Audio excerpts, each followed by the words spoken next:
अध्यात्म विज्ञान कोई धर्म या संप्रदाय नहीं है, ये स्पिरिचुअल साइंस है जो कुदरत के कानून पर आधारित है। ये विज्ञान पूरे ब्रह्मांड के सभी रहस्यों को उजागर करता है और जीवन के सभी पहलुओं को समझने के लिए एक नई दृष्टि देता है। इसी को आर्ट ऑफ विजन कहते हैं, दुनिया को देखने की एक नई दृष्टि, जो अध्यात्म विज्ञानी परम पूज्य स्वामी श्री कमलेशानंद जी के निर्देशन में सनातन सत्य का अनुसंधान कर हमारे जीवन को प्रकाशित करे। जय सच्चिदानंद। जय सच्चिदानंद।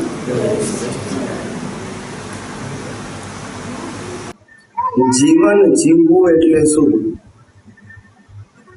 જીવન જીવવું એટલે જીવતા સાથે એડજસ્ટ થતા આવડવું જોઈએ। શું કીધું? જીવન જીવવું એટલે જીવતા વ્યક્તિઓ સાથે એડજસ્ટ થતા આવડવું જોઈએ, એનું નામ જીવન।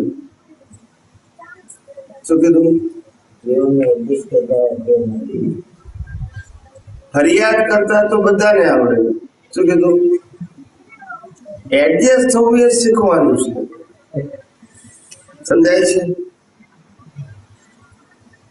ગમે એટલી વાંકી વ્યક્તિ હોય તો તમે કઈ રીતે એની સાથે એડજસ્ટ થઈ શકો છો, એ જ જીવન જીવવાની કળા। એડજસ્ટ થતા આવડવું જોઈએ। શું છે?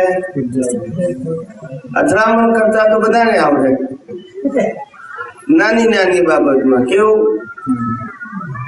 વાંધાને બચકા કાઢતા આવડે કે નહીં? એડજસ્ટ થતા આવડવું જોઈએ। શું આવડવું જોઈએ? એડજસ્ટ થવું એટલે શું? એડજસ્ટ થતા કઈ રીતે આપણને ઝડપથી આવડે, આસાનીથી આવડે અથવા તો સરળતાથી આવડે? તો કે જે સામે વાળો વ્યક્તિ જે કંઈ પણ બોલે છે, જે કંઈ પણ વર્તે છે અથવા તો જે કંઈ પણ વિચારે છે, એ આપણા માટે જે કંઈ બોલે છે અને વર્તે છે એ આપણા જ કર્મનો હિસાબ છે। શું છે? આપણા કર્મના હિસાબ વગર સામે વાળો આપણી સાથે બોલી કે વર્તી શકે નહીં। હિસાબ વગર કઈ થાય નહીં। આપણા કર્મનો હિસાબ। કયો હિસાબ? સમજાય છે? આપણને મા બાપ મળ્યા એ આપણી પસંદગી છે કે કર્મના ફળ રૂપે મળ્યા? બોલો, કે પસંદગી?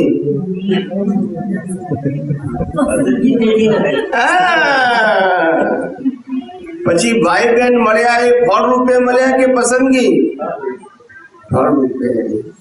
જન્મતાની સાથે ઘર મળ્યું તે પસંદગી છે કે ફળ રૂપે?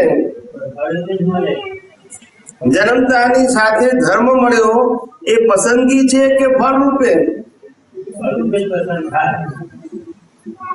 આ દેશમાં ને આ ગામમાં જન્મ થયો એ પસંદગી છે કે ફળ રૂપે? બધું શું છે? ફળ રૂપે છે, આપણી પસંદગી। તો જે વ્યક્તિઓ આપણને જીવનમાં મળે, જેમ જેમ મોટા થયા પછી એ આપણી પસંદગી છે કે ફળ રૂપે? અને એ લોકો જે વ્યવહાર આપણી સાથે કરે એ પસંદગી છે કે ફળ રૂપે? હવે જો ફળ રૂપે એનું વાણી વર્તન હોય તો પછી આપણે ફરિયાદ કરાય? બોલતા નથી ભાઈ। અને જો ફરિયાદ કરીએ તો આપણે સાચા કહેવાય કે ખોટા કહેવાય? પછી એડજસ્ટ થતા આવડે? ના આવડે, પછી અથડામણ થાય। આપણે આ વાતને ના સ્વીકાર્યું તો શું થાય? અથડામણ થાય કે નહીં થાય? આપણને લાગે કે પેલા આવું બોલ્યા, પેલા આવું વર્તન કર્યું તો શું થાય? પછી એડજસ્ટ થવાય? પણ આપણા કર્મના ફળ રૂપે બોલે છે, આપણા કર્મના ફળ રૂપે આપણી હાથે વર્તે છે, તો આપણે એડજસ્ટ થવું કેવું છે? સહેલું છે. સમજાય છે? મારી વાત સમજાય છે? એટલે આ જીવન સમજવાનું છે. આપણે બધું કરવામાં મંડી પડ્યા. શું થઈ ગયું? આમ કરીએ, આમ કરીએ, એને આપણે જીવન માનવા માંડ્યા. ભગવાન કે છે કર નહીં તું સમજ. પેલા સમજ જીવન કોને કહેવાય? જન્મે, જીવે ને મરે તો કૂતરા બિલાડા એવું કરે છે, બોલતા નથી બધા. જન્મે છે, જીવે છે અને મરે છે એ તો કૂતરા બિલાડા એવું કરે છે, અને આપણે એવું કરીને ફેર હું રહ્યો છે. બેની સમજણમાં ફેર હોવો જોઈએ કે નહીં? એ લોકોનું જીવન કેવું હોય? લોકોને આધારે. શેના આધારે? તમે ખાવા આપો તો ખાય, પીવા આપો તો પીવે, ઊંઘવાની જગ્યા આપો તો ઊંઘવે, નહીં તો રસ્તામાં ઊંઘી જાય. એને પોતાની કોઈ સ્વતંત્રતા ગમે ત્યાંથી હળધૂત કરીને કાઢી પણ મૂકે. આપણે એવા છીએ? ના. મનુષ્ય એક સામાજિક પ્રાણી છે. કેવું છે? કે જે સમાજ, કુટુંબ, પરિવાર સાથે સંકળાયેલું છે, એ વ્યક્તિગત નથી. સમજાય છે? એ જવાબદાર પ્રાણી છે. કેવું છે? કઈ પણ કરે એના જવાબદારી ઉભી થાય છે. શું ઉભું થાય છે? એટલે આપણું જીવન એવું હોવું જોઈએ કે કેમ કરીને અથડામણ દૂર થાય ને એકબીજા સાથે એડજસ્ટ થવાય. આ અથડામણ થવાનું કારણ, એડજસ્ટ નહીં થવાનું કારણ, એકબીજા ઉપર શંકા. શું કીધું? શંકા. અને શંકાનું સમાધાન ના હોય. કઈ પણ થાય એટલે શંકા. એ આમ કરશે તો, એ તો મારા માટે આવું વિચારે છે, એ તો મારા માટે આવું બોલશે. ખ્યાલ આવ્યો? એ બધી શંકા પડે છે. એ વિચારતા નથી કે એ બોલવાની કે વર્તવાની સ્વતંત્રતા ક્યાં લાયા છે. આપણા હિસાબ પ્રમાણે બોલે છે ને વર્તે છે, પણ એ વખતે એવું દેખાતું કે સમજાતું નથી. એટલે અથડામણ ઊભી થાય છે, એટલે એડજસ્ટ થવાતું નથી. રામ કઈ કઈ સાથે એડજસ્ટ થયા કે નહીં? થયા કે નહીં? આપણે રામ તો કઈ કઈ સાથે એડજસ્ટ થયા. આપણે પતિ પત્ની એકબીજા સાથે એડજસ્ટ થતા નથી. આખી જિંદગી ફરિયાદ ફરિયાદ ફરિયાદ. શું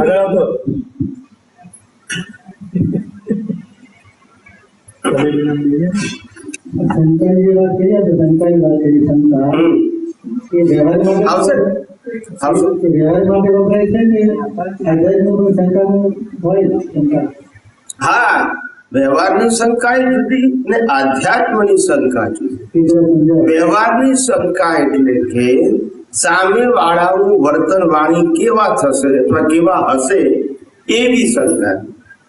અને આધ્યાત્મ માર્ગે શંકા એટલે કે આ જગત જે રૂલ્સ એન્ડ રેગ્યુલેશન ઉપર ચાલે છે એમાં આપણને એવું થાય કે આવું કેમ થયું, એટલે કુદરત ઉપર પણ વિશ્વાસ નથી. આપણા જીવનમાં જે ધાર્યું હોય એનાથી ઊંધું થઈ જાય એટલે આપણને લાગે કે આ ભગવાન જેવું છે કે નહીં, કુદરત જેવું છે કે નહીં.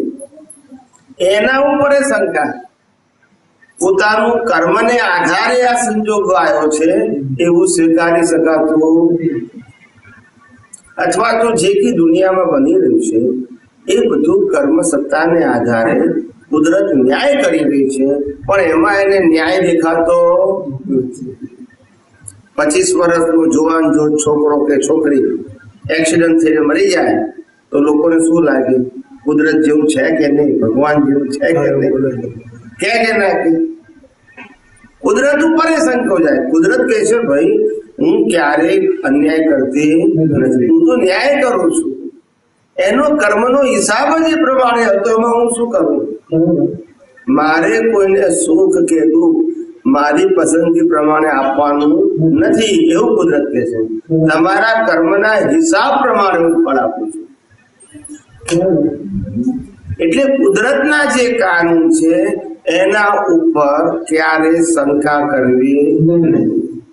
આપણને ના સમજાય તો શંકા ના કરવી, આગળ જતા સમજાશે. શું છે, કેટલીક વાતો અત્યારે ના સમજાય પણ શંકા ના કરવી. એક વ્યક્તિએ આપણું ખિસ્સું 10 વખત કાપ્યું હોય અથવા એક વ્યક્તિ 10 વખત ઉછીના લઈ ગઈ, 10 વખત પૈસા પાછા ના આપ્યા, પણ તોય શંકા નહીં કરવાની કુદરત ઉપર. શું કીધું? કુદરત કે છે 10 વખત લેવા આવ્યો ને 10 વખત પાછા નથી આપતો, એ જ તારો હિસાબ છે. એની પાસે લેવાની આપવાની કે તારી પાસે લેવાની આપવાની સ્વતંત્ર શક્તિ નથી. માટે કુદરતના હિસાબ ઉપર તું કુદરતના પરિણામ ઉપર કુદરતના રોલ ઉપર શંકા કરીશ નહીં, નહીતર તારું જ્ઞાન ઉપર આમાં આવી જશે. એટલે તમને આ જગત જેમ છે તેમ દેખાશે નહીં, પછી બુદ્ધિથી દેખાશે. વેર ઝેર વાળું, રાગ દ્વેષ વાળું, ક્રોધ માન માયેલું વાળું સમજાય છે એવું દેખાશે. સમજાય છે? મારી વાત સમજાય? આ જગત આપણને જેમ છે તેમ નથી દેખાતું, કારણ કે કુદરતના કાનૂન ઉપર શંકા કરીએ છીએ. કુદરત કહે છે હું તો રામ કૃષ્ણ મહાવીર કોઈને છોડતી નથી, જેને જેવા કર્મ બાંધ્યા છે એને હું ફળ આપું છું. મારા માટે પક્ષપાત નથી. તમે ભલે એને ભગવાન કહો તોય પણ એનો જન્મ જેલમાં જ થાય, બોલતા નથી બધા. તમે ભલે ભગવાન માનો તો એની વાઈફ ઉપાડી જાય, બોલતા નથી બધા. કારણ કે કર્મનો તમારા માટે ભગવાન છે, કુદરત માટે તો કર્મ ને કર્મનું ફળ છે. તમે તો રાજા માનો એટલે કર્મનું ફળ બદલાઈ જાય? ના બદલાય. એ તો લૌકિક સ્ટેટસ છે. કયું છે? પણ કુદરતના કાનૂનમાં બધા જીવો કેવા છે? જેમ આપણું ભારતનું સંવિધાન છે, એ રાષ્ટ્રપતિ હોય, વડાપ્રધાન હોય કે સામાન્ય નાગરિક હોય, બધા માટે જુદું હોય કે એક જ હોય? એક જ હોય. એમ કુદરતનો કાનૂન જીવ માત્ર માટે સરખો હોય કે જુદો જુદો હોય?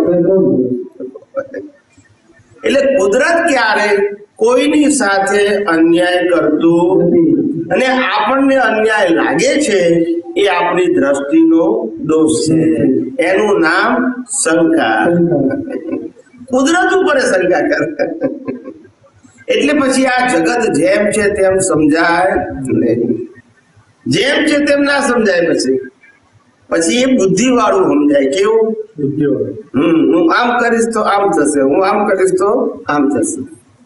આવી રીતે પોતાની બુદ્ધિથી, ચાલાકીથી, હોશિયારીથી જીવવા જાય એમાં સફળતા મળે. ઉલટો કડાપો ને અજંપો ને બળાપો વધ્યા કરે. શું કરે? બધું જ વધે. હા.